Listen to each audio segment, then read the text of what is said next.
Falando de algumas transformações.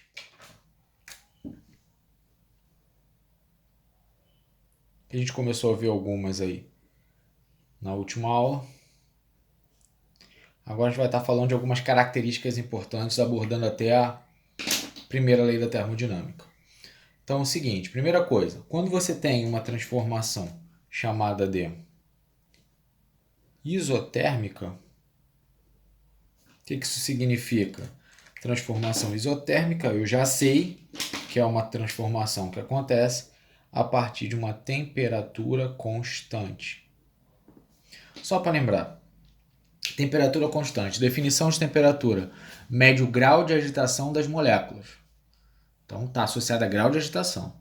Então a gente percebe o seguinte, transformações isotérmicas, ou seja, que não tem variação de temperatura, a gente consegue lembrar da formulazinha da primeira lei,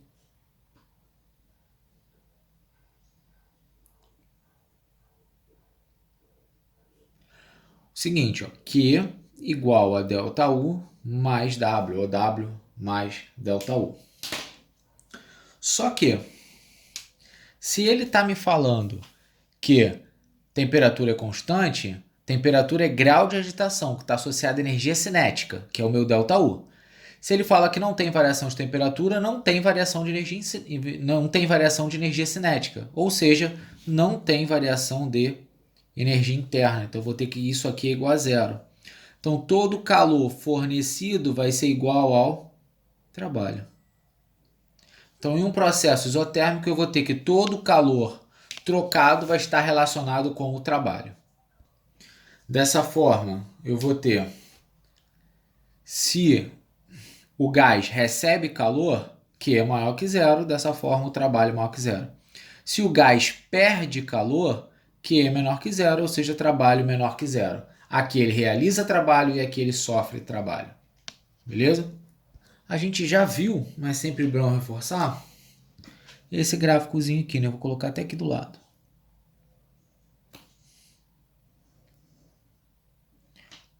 Pressão por volume. Como será esse gráfico? A gente já sabe que essa é minha isoterma. Vou colocar de 3 cores distintas.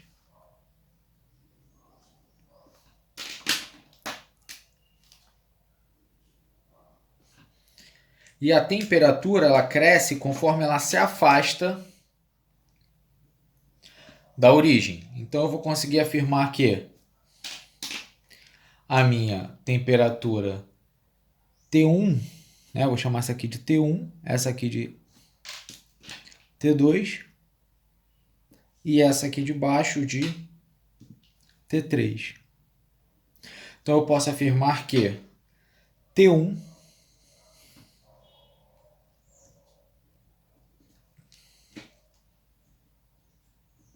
então eu posso afirmar que T1 é maior que T2, que é maior que T3.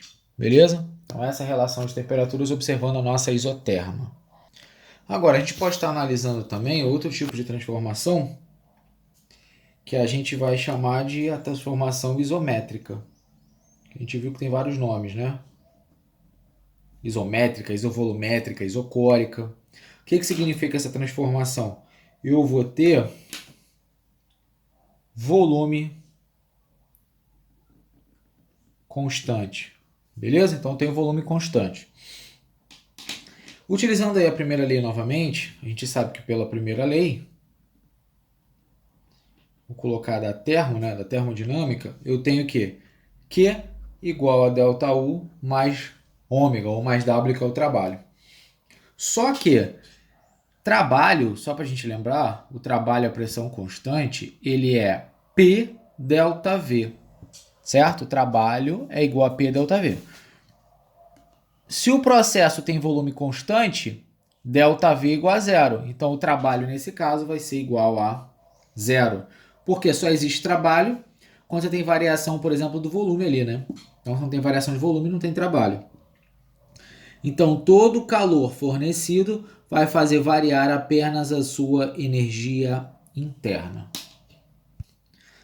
Dessa forma, se eu forneço calor para o meu sistema, a minha temperatura, né, vai aumentar, ou seja, o meu ΔU vai ser maior que zero, ele vai ficar mais agitado as moléculas, a temperatura vai aumentar. Se eu retiro o calor desses sistemas, a minha temperatura tende a diminuir, porque a energia cinética diminui. Adiantando então aí, próximo tópico, falar de transformação adiabática. Outra transformação importante, que é a chamada transformação adiabática. Certo? Transformação adiabática é aquela que não há troca de calor com o meio externo, ou seja, a troca é igual a zero, certo? De novo, lembrando da primeira lei da termodinâmica. Como ficaria? Q igual a ΔU mais W. Se não há troca de calor, Q é igual a zero. Ou seja, todo trabalho que for realizado, a energia vai estar saindo da própria energia interna. Deixa eu colocar aqui em marrom. Beleza? Então, se o corpo realizar trabalho, essa energia tem que sair de algum lugar. Vai sair da energia interna. Dessa forma, se o meu trabalho for maior que zero, se ele realiza trabalho, ele vai perder energia interna. As moléculas vão ficar menos agitadas, a temperatura vai diminuir. Se ele recebe trabalho, o meu ΔU vai ser maior que zero, certo? Então ele recebeu o trabalho e vai fazer aumentar a sua energia interna. Agora a gente pode estar comentando uma equação importante quando eu falo de adiabático. Vou colocar aqui, ó, dentro de adiabático, que é a equação de Poisson. Certo? O que me fala essa equação aí? Vou colocar em vermelho. Eu tenho meu gama, né? E esse cara, ele vai ser o coeficiente entre o Cp e o Cv. Certo? Calor específico a pressão constante, calor específico a volume constante. E essa equação, ela fala o seguinte, ó. Pressão vezes volume elevado ao gama, isso é sempre uma constante. Então, ó. Pressão vezes volume elevado a gama, isso é sempre um número constante, sempre. Esse número não vai mudar. Então eu posso colocar P1V1 elevado a gama igual a P2V2 elevado a gama. Relação importante que trata a equação de Poisson. Vamos escrever só o que significa cada coisa aqui do lado? Então eu vou ter o seguinte, ó. Cp, calor específico, a pressão constante. Beleza? Esse é o Cp. E o Cv é o calor específico a volume constante. Beleza? Característica de cada um a gente aplica na relação de baixo. Quando eu trato da equação de Poisson para gases perfeitos, né? Então, vou colocar aqui azul. Quando eu tenho para gases perfeitos,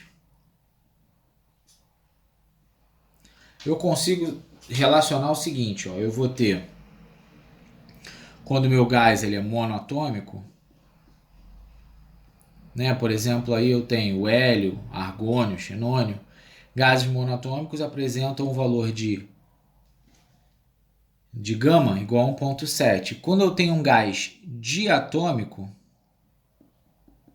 né, um gás que apresenta ali 2 átomos, por exemplo, o oxigênio, ele vai para 1,4. Quando eu tenho gases poliatômicos, ou seja, com muitos átomos, por exemplo, CO2, eu digo que esse valor é 1,3. Beleza? Opa, tá aqui os valores de cada um dos tipos de átomo com os respectivos valores de gama. Beleza, então usando aí até a própria equação de Poisson, eu consigo traçar um gráfico. Vou colocar esse gráfico aqui do lado, ó. Aqui do lado tem espaço. Então o gráfico vai ser o seguinte.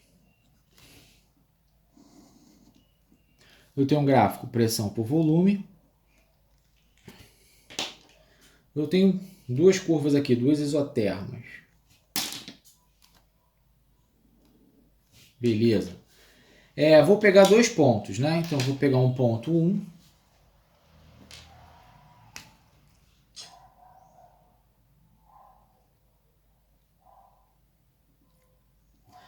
E vou pegar aqui um ponto 2.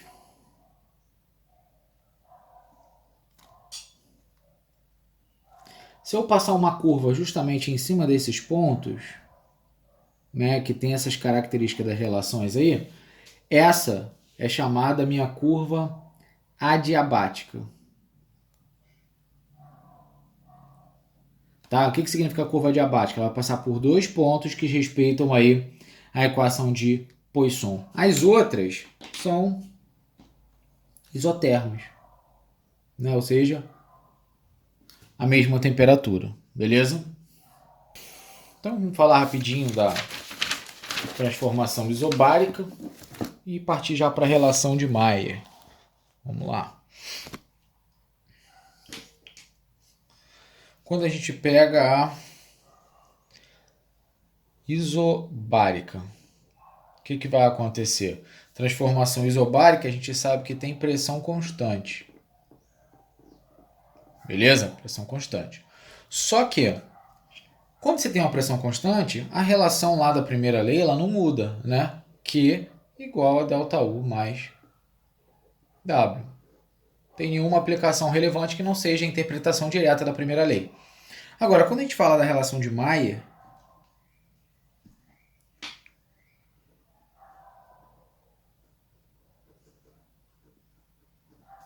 o que vai acontecer? A relação me fala o seguinte, que a subtração entre o calor específico, a pressão constante, e o calor específico ao volume constante, vai ser igual a R. Certo? Então a gente consegue relacionar essas características com base na constante dos gases. Outro processo que a gente chama de expansão livre. Então, quando a gente tem o gás, ele expande na expansão livre sem resistência alguma. Ele não apresenta resistência a essa expansão. Se ele não apresenta resistência a essa expansão, o meu Q vai ser igual a zero, não tem troca de calor. Apesar dele ter variação de volume, não tem resistência a essa variação de volume. Então, por isso que a gente fala que o trabalho, como se tivesse dado trabalho para o gás, né? Ele não teve resistência. Aplicando na primeira lei, consigo achar que o meu ΔU é igual a zero. Falar um pouquinho sobre as transformações aberta e fechada.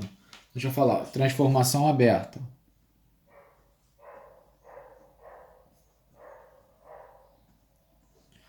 Quando a gente trata uma transformação aberta,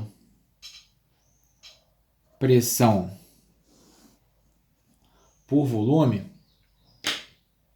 consigo pegar aqui uma curva.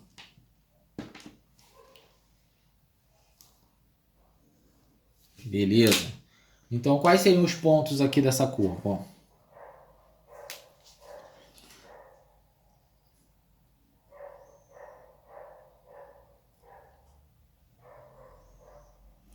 então eu vou ter uma situação chamada de situação A e uma situação B, onde ele está acontecendo justamente nesse sentido. Então isso é uma transformação aberta, né? Ele foi de um ponto para o outro.